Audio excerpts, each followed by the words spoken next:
Hello बच्चों, मेरिटो math classes में आपका स्वागत है।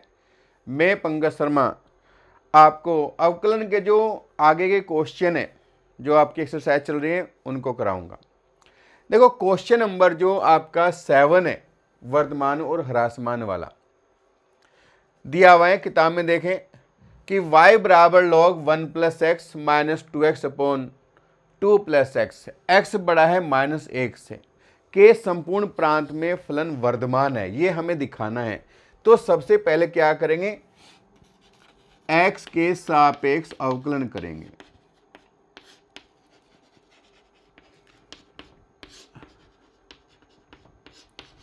अवकलन करेंगे तो ये हुआ dy अपॉन dx बराबर, इसको हमने x माना 1/1 प्लस एक्स हो गया, माइनस ये भाग विधि हम करेंगे यहाँ पर, हर का होल स्क्वायर, हर जो कहती हूँ अंश का अवकलन माइनस अंश जो कहती हूँ हर का अवकलन। ये हुआ 1/1 plus x minus 2 plus x का होल स्क्वायर हो गया इधर, और ये हो जाएगा 2 दूनी 4 और प्लस के 2x माइनस 2x, 2x से 2x काट दो भाई, लघुत्तम ले लो इसका पूरे का ही, तो 2 प्लस एक्स का होल स्क्वायर, इसकी गुणा करेंगे इधर 2 दूनी 4 प्लस एक्स स्क्वायर और प्लस हो जाएगा 4x, इसकी गुणा करेंगे इधर माइनस के 4 x, 4x कट गया और 4 से 4 भी कट गया, तो ये आ गया आपका एक्स स्क्वायर बटे 2 प्लस एक्स का होल स्क्वायर हो गया भाई। ये आपका dy अपॉन dx आ गया।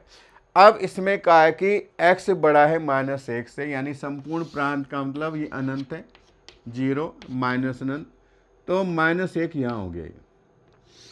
अब इससे इधर के मान हमें रखने, -1 भी नहीं रखना है, लेकिन अगर माइनस रखता भी हूँ तो उसका वर्ग तो धनात्मक ही रहेगा, और यहाँ वर्ग है ये धनात्मक रहेगा, यानी -1 से और अनंत में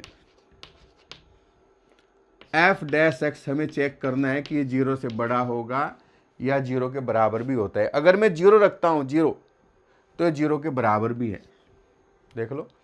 बाकी ये मान वर्ग है तो ये वर्ग धनात्मक रहेगा ही, ये वर्ग है ये भी धनात्मक रहेगा, किसी पर भी 0 नहीं है, और ये आपका केवल 0 पर 0 हो सकता है, ये किसी पर भी 0 नहीं होगा। तो फलन हो गया, इसलिए फलन f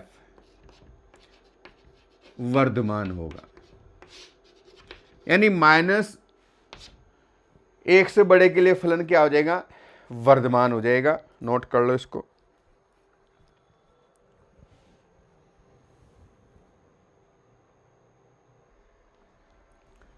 देख क्वेश्चन नंबर 8, x के उन सभी मानों को ज्ञात करो जिसके लिए y बराबर x और x माइनस 2 का होल स्क्वायर एक वर्धमान फलन है। तो हम करेंगे y बराबर, वर्ग कर दो x स्क्वायर, x माइनस 2 का भी होल स्क्वायर हो गया। तो x के सापेक्ष अवकलन करेंगे, x के सापेक्ष अवकलन, अवकलन हमने किया dy अपॉन dx हुआ भाई, बराबर पहला जो का त्यों, दूसरे का अवकलन, दूसरा जो का त्यों, पहले का अवकलन। इसमें कॉमन एक तो 2 आ गया, एक x आ गया, एक x माइनस के 2 आ गया, यहाँ बचेगा आपका x, यहाँ बचेगा x माइनस के 2, देख लो एक बार, 2x चला गया और ठीक है, तो ये हुआ 2x, x माइनस के 2 और 2x माइनस 2, 2 भी कॉमन ले लो तो 2 दूनी 4 हो गया, अलग अलग 0 करेंगे अब इसको, dy अपॉन dx बराबर 0, एक तो x का मान आएगा 0, इसको करेंगे तो x का मान आएगा 2, इसको करेंगे तो x का मान आएगा 1, तो ये मान आपके आ गए x के। अब यहाँ पर हम अंतराल बनाएंगे, ये हुआ अनंत माइनस अनंत, बिंदु हमारे आए हैं 0, 1 2, 1 और 1 2। तो एक अंतराल ये बनेगा, एक ये और एक ये, ऐसे अंतराल बनेंगे आपके, अतः अंतराल। अंतराल हो गया माइनस के अनंत से 0, 0 से 1, 1 से 2, 2 से अनंत। पहले अंतराल में देखो माइनस अनंत से 0 में f डैश एक्स चेक करेंगे। अब हमने क्या किया, 0 से छोटा मान लिया भाई, -1 रख दिया यहाँ पर। अब यहाँ पर -1 रखूँ, चेक कर लो अलग से, -1 -1 और -2 -3 हो गए, तो माइनस से माइनस हो जाएगा प्लस, फिर माइनस, तो माइनस आएगा मान तो भाई अलग से भी रख कर देख सकते हैं आप, अगर कोई डाउट हो किसी को। चलो यहाँ रख दूँ अलग से मैं, 0 से छोटा -1 हो गया, -1 -2 -3 हो गया, -1 -1 -2। देखो 3 बार माइनस आ गए तो मान माइनस का आएगा, तो ये हुआ 0 से छोटा, इसलिए फलन होगा निरंतर ह्रासमान होगा भाई। निरंतर ह्रासमान हो गया। अब लेंगे 0 से 1 में, ये हो गया दूसरा अंतराल 0 से 1। 1 के बीच का मान ले लो, आधा ले लो, तो आधा अगर मैं लूँ 1/2, 4 हो गया, 1/2 हो गया भाई। फिर आधा माइनस के 2, तो ये आएगा -3/2, और आधा -1 -1/2, 2 बार माइनस है तो प्लस आ जाएगा। f डैश एक्स 0 से बड़ा, इसलिए फलन क्या हो जाएगा, निरंतर वर्धमान हो गया भाई, निरंतर वर्धमान। अब 1 से 2 में ले लो, तो 1 से 2 का मान मैं इधर रख के दिखा दूं। यहाँ पर 1 से 2 के बीच में हमने लिया 1.5, यानी 3/2 ले लो, 3/2 माइनस के 2 -1/2 आएगा, और 3/2 माइनस 1 1/2, तो माइनस केवल 1 है, तो ये आपका हो गया है छोटा, तो फलन हो गया ह्रासमान, इसलिए फलन ह्रासमान है भाई। लास्ट का और रह गया 2 से अनंत। देखो यहाँ पर छोटे ब्रैकेट है तो निरंतर जरूर लगाएंगे, ये निरंतर ध्यान रखना है, निरंतर। अगर वो बड़ा ब्रैकेट हम प्रयोग करते हैं तो फिर निरंतर नहीं रहेगा, ये ध्यान रखना है। 2 से अनंत में f डैश एक्स चेक करो, 2 से बड़ा 3 रख दिया हमने, तो ये 3 यहाँ रख कर देख लो, 3 4 गुना 3 है, 4 भी साथ में भाई, उससे तो कोई मतलब। 3 माइनस के 2 1, और 3 माइनस 1, सारी माने तो प्लस के हो गए, तो 0 से बड़ा है, इसलिए फलन हो जाएगा निरंतर वर्धमान।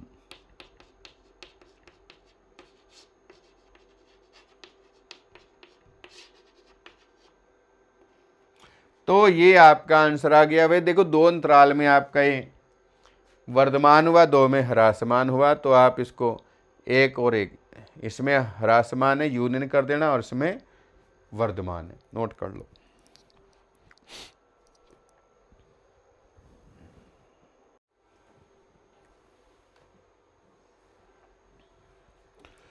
क्वेश्चन नंबर 9 देखिए, सिद्ध कीजिए कि 0 से π/2 में y बराबर 4 sin x बटे 2 plus cos theta minus theta, theta का एक वर्धमान फलन है, ये हमें बताना है। तो पहले हम थीटा के सापेक्ष अवकलन करें, थीटा के सापेक्ष अवकलन करने पर अवकलन करेंगे तो ये हुआ dy/d बराबर, देखो हर का whole square 2 plus cos theta, हर का होल स्क्वायर, हर आएगा जो का त्यों, अंश का करो अवकलन, 4 साइन थीटा का हो जाएगा 4 कोस थीटा। अब अंश जो कहते हो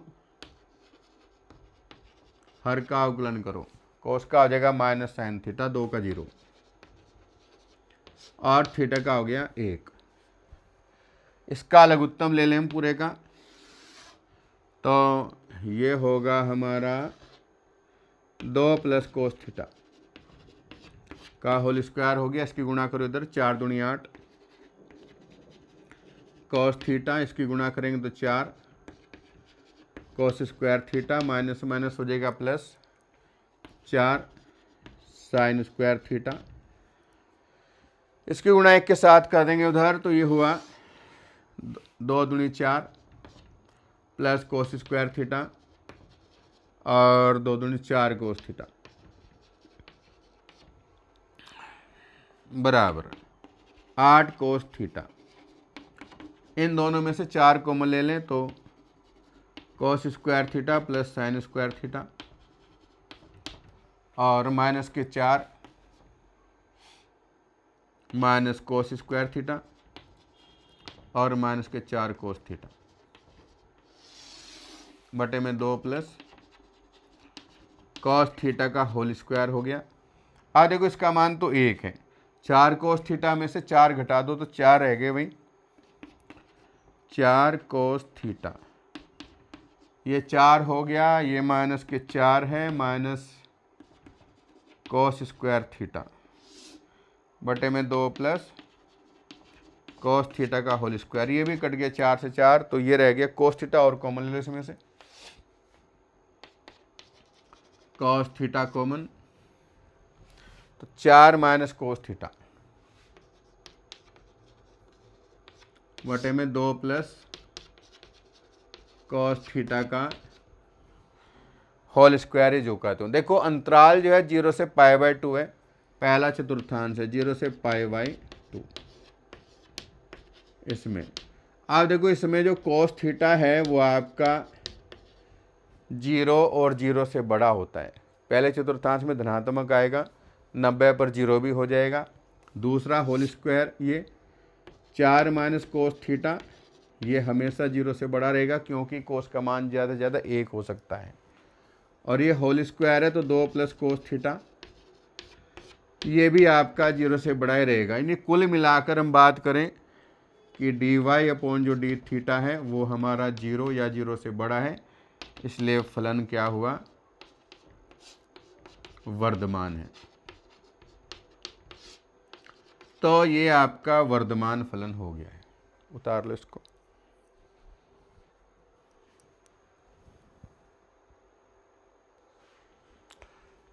देख क्वेश्चन नंबर 10, ये बोर्ड में आया हुआ क्वेश्चन है कि लघुगणकीय फलन 0 से अनंत में निरंतर वर्धमान फलन है। देखो कैसे, माना y बराबर log x, x के सापेक्ष इसका अवकलन करें,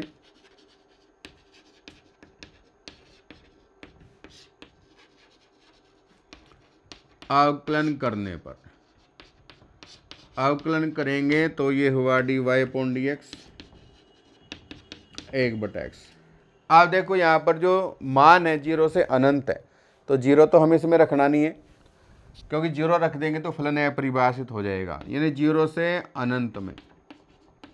अब हम कुछ भी रखें, ये जो 1/x है, ये जो मान है आपका वो आपका 0 से बड़ा ही रहेगा, इसलिए फलन क्या होगा,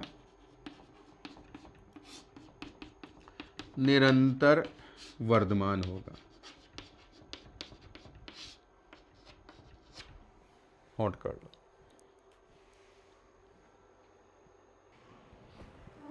देखो क्वेश्चन नंबर जो 11 है कि सिद्ध करना है कि -1 और 1 में f(x) बराबर x² माइनस x प्लस 1 से प्रदत्त फलन न तो वर्धमान है और न ही ह्रासमान है। देखो कैसे, x के सापेक्ष इसका हम अवकलन करें, x के सापेक्ष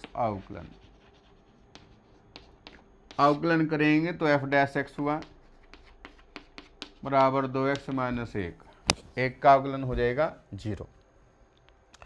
अब इसको 0 के बराबर करें तो 2x माइनस 1 बराबर 0, तो 2x बराबर 1 हुआ, x का मान 1/2। ये -1 से 1 है तो अंतराल बनाएं, ये इधर 1, इधर -1 और 0 लगभग बीच में, 1/2 आ जाएगा इधर, 1/2, तो 2 अंतराल बन गए। अतः अंतराल हो गया -1 से 1/2 और 1/2 से 1, ये 2 अंतराल बन गए आपके। पहले अंतराल में लो -1 से 1/2 में। आप देखो यहाँ पर इससे इधर का मान लेना है, 0 ले लो और यहाँ पर रखें तो 0 - 1, मान तो आपका ऋणात्मक हुआ, ऋणात्मक हो गया 0 से छोटा, इसलिए फलन हुआ, इसलिए फलन निरंतर ह्रासमान हो गया भाई, ह्रासमान है। अब 1/2 से 1 में लो,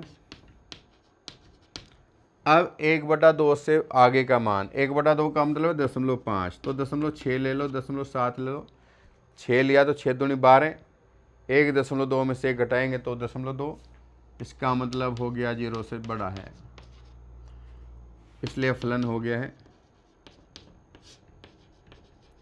वर्धमान। निरंतर लिख देना, ठीक है ना। अब देखो इसमें तो ह्रासमान, इसमें वर्धमान है, तो पूरा जो अंतराल है, अतः -1 से 1 में फलन न तो वर्धमान है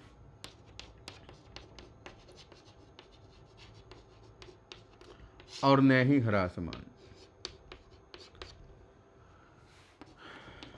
न ही ह्रासमान। देखो जब दोनों चीज हो जाए, वर्धमान भी हो जाए और ह्रासमान भी हो जाए, तो वर्धमान होगा ना ही ह्रासमान होगा, ठीक है ना, नोट करो।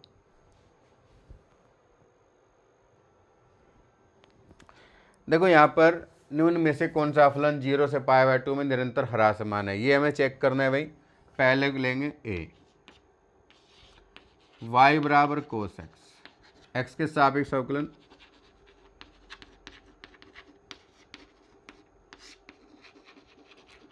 अवकलन हमने किया तो dy/dx बराबर माइनस के साइन x। अब देखो पहला जो अंतराल है यहाँ पर 0 से π/2 में, देखो पहला चतुर्थांश है, पहले में साइन प्लस होता है लेकिन माइनस लगा हुआ है, इसका मतलब है कि ये होगा छोटा। भाई साइन x तो धनात्मक है, साइन तो प्लस होता है पहले चतुर्थांश में, लेकिन माइनस लगा दे तो ये हो जाएगा ह्रासमान, इसलिए फलन ह्रासमान हुआ। अब दूसरा ले b, y बराबर cos 2x, x के सापेक्ष अवकलन,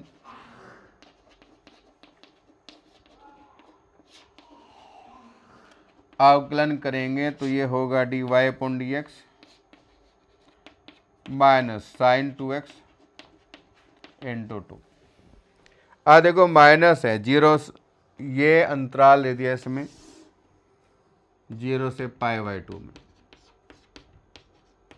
आप अगर ध्यान दें, साइन पहले में धनात्मक है, दूसरे में भी धनात्मक है, तो लेकिन बाहर लगे माइनस तो छोटा हो जाएगा, यानी dy/dx आपका 0 से छोटा। भाई साइन पहले चतुर्थांश में प्लस होता है, दूसरे में, क्योंकि 2 से गुणा करूंगा मैं तो 90 को 2 से गुणा के 180, 180 तक मान हो जाएगा इसका, तो इसलिए फलन हुआ आपका, इसलिए फलन ह्रासमान है, ह्रासमान।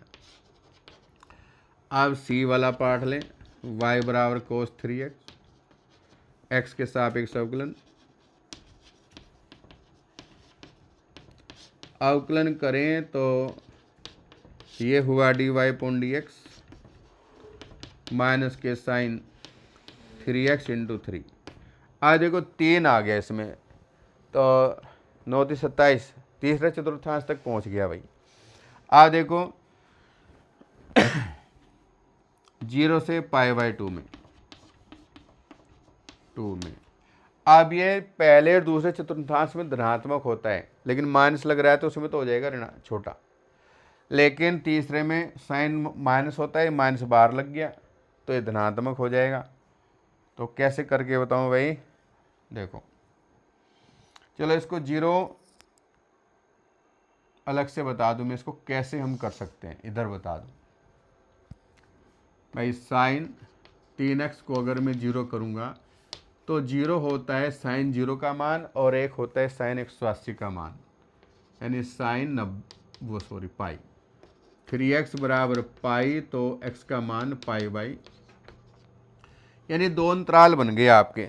0 से 90 है ना, तो अंतराल जो बने आपके अतः अंतराल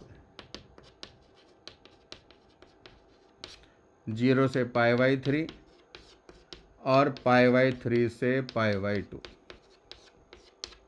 अब 0 से जो 60 वाला है, 0 से 60 हो गया भाई। अब 60 यहाँ रखता हूँ तो 60 तिया हो गए 180, यानी पहला और दूसरा चतुर्थांश है, इसमें तो साइन हुआ धनात्मक, लेकिन बाहर लग गया माइनस तो वो गए ऋणात्मक। फिर इससे अगर मैं आगे लेता हूँ 90 तक, तो 9 तिया 27, 270 तीसरे चतुर्थांश में मान हो जाएगा। देखो यहाँ पर साइन इसमें प्लस, इसमें प्लस, इसमें हो गया साइन माइनस। अब अंतराल जो हुआ आपका यहाँ से यहाँ तक का हो गया, तो इसमें ना तो वर्धमान ही होगा और ना ही ह्रासमान होगा, इसलिए इसमें फलन न वर्धमान और न ही ह्रासमान है, और न ही ह्रासमान है। तो ये आप ध्यान देंगे भाई, ना वर्धमान हुआ ना ह्रासमान। अब जो लास्ट का है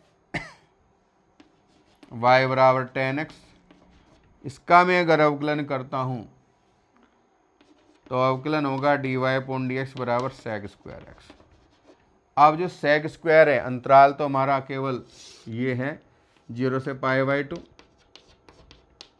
तो 0 से π/2 में sec पहला चतुर्थांश में sec प्लस होता है, यानी dy/dx आपका 0 से बड़ा है, इसलिए फलन हुआ वर्धमान। तो दो अंतरालों में आपका ह्रासमान है, ह्रासमान पूछा था उसने, तो 2 में ह्रासमान है, नोट कर लो इसको।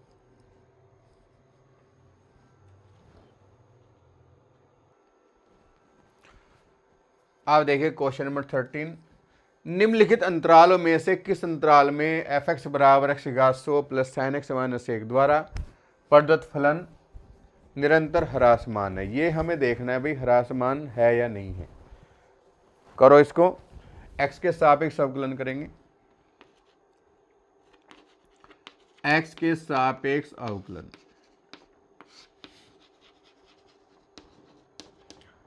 अवकलन करेंगे तो ये हुआ f'(x) बराबर, यहाँ पर x की घात 100 है तो 100 आएगा गुणा में 100, और x की घात होगी 99, एक कम हो जाएगी, साइन का अवकलन हो जाएगा cos x, एक का हो गया 0।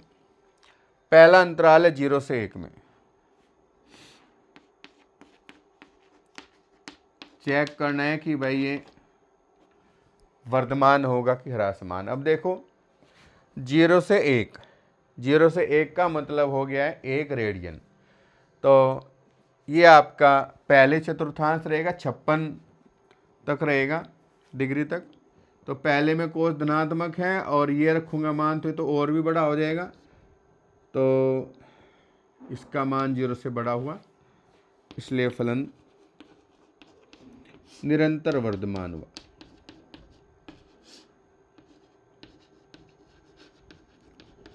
निरंतर वर्धमान है, देखो निरंतर इसलिए हुआ क्योंकि कोस का मान पहले चतुर्थांश में धनात्मक होता है, ये धनात्मक है ही क्योंकि x की घात 99, 0 से 1 के बीच कुछ भी रख लें 99 रखूँ, बहुत बड़ा मान हो गया, तो धनात्मक हुआ। अब जो बी पार्ट है उसमें रखो भाई π/2 से पाई में। अब अगर इसमें देखें तो π/2 90 से 180, देखो कोस का मान ज़्यादा से ज़्यादा 1 और कम से कम -1 हो सकता है, लेकिन जब 90 डिग्री से ज़्यादा मान में इसमें रखूँगा तो ये तो बहुत बड़ा मान आएगा। उसमें से अगर 1 घटा भी दूंगा तो भी कोई फ़र्क नहीं पड़ेगा, तो भी 0 से बड़ा ही हुआ, इसलिए फलन निरंतर वर्धमान है।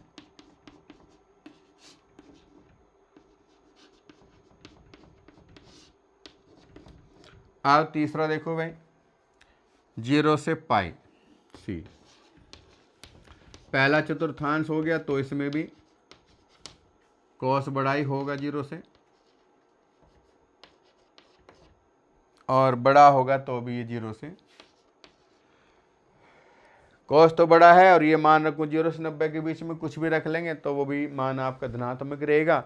दो धनात्मक संख्याओं का योग भी धनात्मक होता है, इसलिए फलन ये भी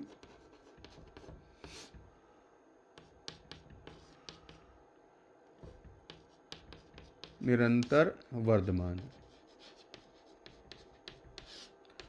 अब इसका मतलब क्या है, डी पार्ट इसका सही है भाई, ह्रास मान केवल, यानी इसमें से कोई सा भी ह्रास मान नहीं है, तो डी पार्ट है इनमें से कोई नहीं, तो डी इसका आंसर करेक्ट है।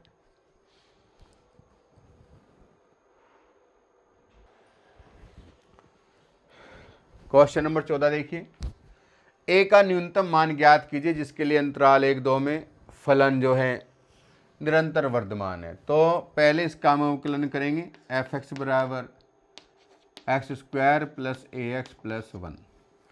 x के सापेक्ष अवकलन करें, x के सापेक्ष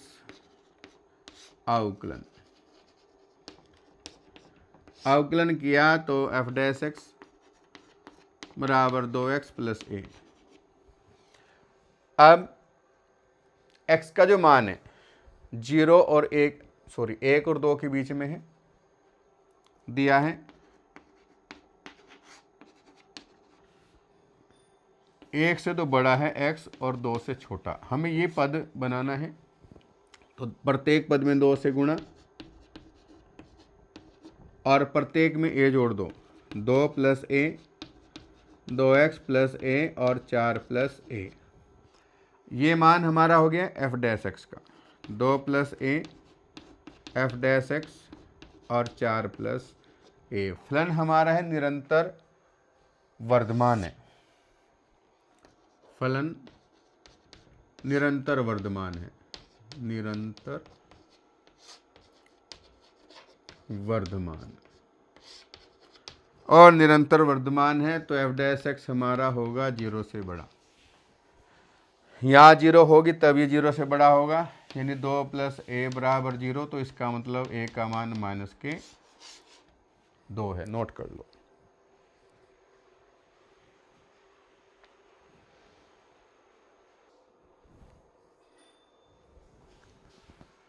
क्वेश्चन नंबर 15 देखिए भाई, मान लीजिए -1 से असंयुक्त अंतराल आई है, तो सिद्ध करना है कि ये जो फलन है निरंतर वर्धमान है। तो पहले हम इसका x के सापेक्ष अवकलन करें, x के सापेक्ष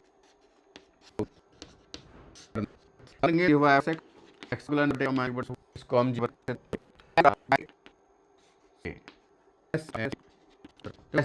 बना दूं आप और एक इधर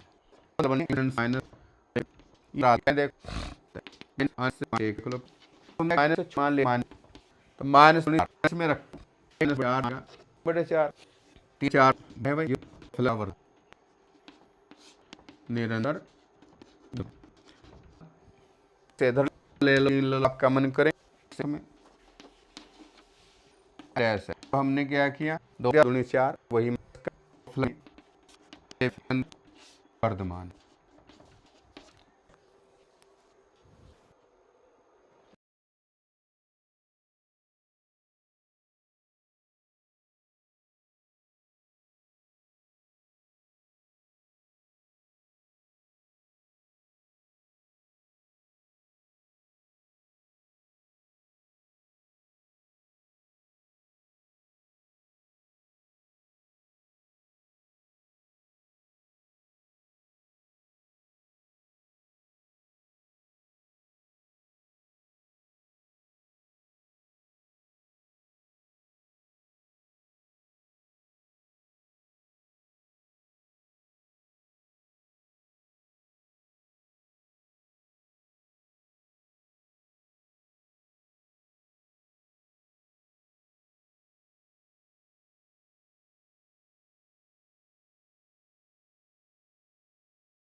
अब देखिए क्वेश्चन नंबर 16, सिद्ध कीजिए कि फलन जो है एफ एक्स बराबर log sin x 0 से π/2 में निरंतर वर्धमान है और π/2 से पाई में ह्रासमान है। देखो कैसे, y बराबर log sin x, x के सापेक्ष अवकलन,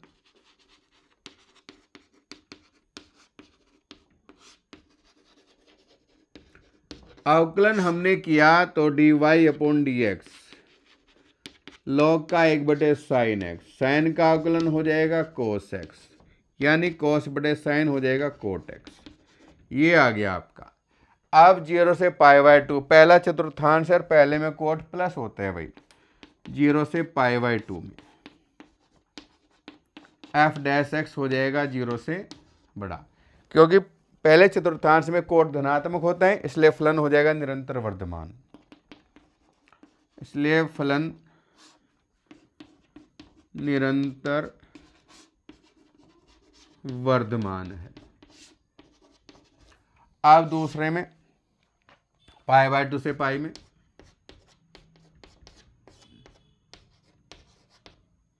f'।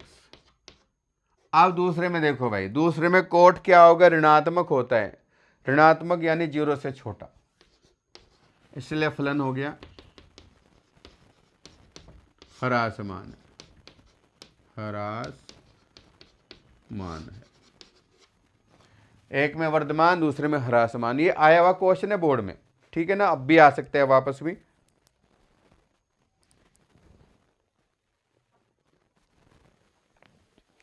अब देखिए भाई, एफ एक्स बराबर log cos x है। देखो log के बाद की वैल्यू धनात्मक होती है, चाहे लिखो या मत लिखो, यानी एफ एक्स बराबर हो गया log cos x, x के सापेक्ष अवकलन, x के सापेक्ष अवकलन करने पर, अवकलन करेंगे तो ये हुआ f', इसका आ जाएगा 1/cos x, cos का माइनस के sin x, sin बटे cos हो जाएगा -tan x। अब देखो 0 से π/2 में, 0 से π/2 में f', 0 से होगा छोटा, क्योंकि tan पहले चतुर्थांश में होता है धनात्मक, लेकिन माइनस हो गया तो ये हो गया ऋणात्मक, तो फलन हो गया ह्रासमान, इसलिए फलन निरंतर ह्रासमान है, निरंतर ह्रासमान।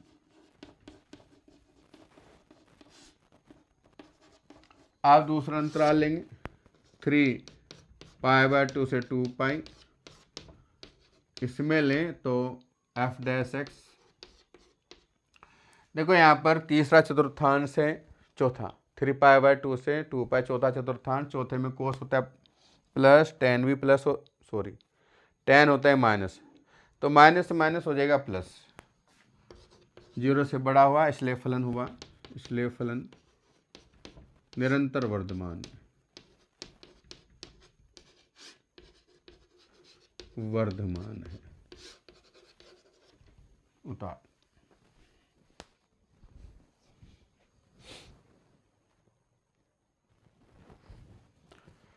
क्वेश्चन नंबर 18 देखिए, सिद्ध कीजिए कि आर में दिया गया फलन ये जो है आपका वर्धमान है, तो x के सापेक्ष इसका हम अवकलन करें, x बराबर है x³ 3 - 3x² plus 3x -100। x के सापेक्ष अवकलन, अवकलन करने पर, अवकलन करेंगे तो f' हुआ = 3x² माइनस के 3 दूनी 6x प्लस 3, x कॉमन ले लें इसमें से, 3 भी कॉमन है, तो नहीं x कॉमन नहीं, 3 कॉमन खाली, 3 कॉमन लिया तो x² माइनस 2x प्लस 1, तो ये हुआ हमारा x - 1 का होल स्क्वायर हो गया है। अब देखिए होल स्क्वायर कभी भी आपका ये एक्स माइनस 1 का होल स्क्वायर। ये आपका 0 और 0 से बड़ा हो सकता है, छोटा नहीं हो सकता है, क्योंकि वर्ग कभी भी ऋणात्मक नहीं होता है। और ये हुआ हमारा 3 से अगर और गुणा कर दें तो भी कोई फर्क नहीं पड़ेगा, तो भी ये 0 और 0 से बड़ा ही होगा, अर्थात एफ डैश एक्स हमारा हुआ, इसलिए फलन एफ वर्धमान है।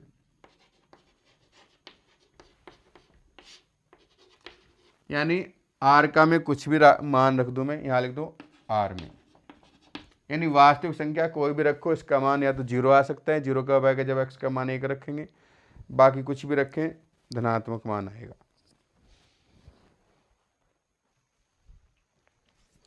देखो लास्ट का क्वेश्चन है, और ये भी क्वेश्चन बोर्ड में आया हुआ है। निम्नलिखित में से किस अंतराल में y बराबर एक्स स्क्वायर माइनस ई की पावर एक्स वर्धमान है। y बराबर एक्स स्क्वायर ई की पावर माइनस एक्स, एक्स के सापेक्ष अवकलन करें, अवकलन करने पर अवकलन करेंगे तो dy अपॉन डी एक्स, पहला पद जो कहते हूँ, दूसरे का अवकलन e की घात एक्स का e घात एक्स माइनस एक्स का करें तो माइनस 1 हो गया, दूसरा जो कहते हूँ पहले का अवकलन। अब इसमें एक तो x कॉमन है और एक आपका e की पावर माइनस एक्स कॉमन हुआ, तो माइनस एक्स और प्लस का 2, अलग अलग जीरो करें इसको, x 2 माइनस एक्स और e की x, ये आपका dy अपॉन डी एक्स आ गया। ये तो जीरो हो नहीं सकता है, तो जीरो करें dy अपॉन डी एक्स बराबर 0, तो एक तो x का मान 0 आएगा और x का मान आएगा 2, ये जीरो हो नहीं सकता है, e की घात x नॉट इक्वल टू, तो अंतराल हम बनाए यहाँ पर, देखो एक तो हुआ हमारा 0, एक हुआ इधर 2, 1 2 3 अंतराल हमारे बन गए। अतः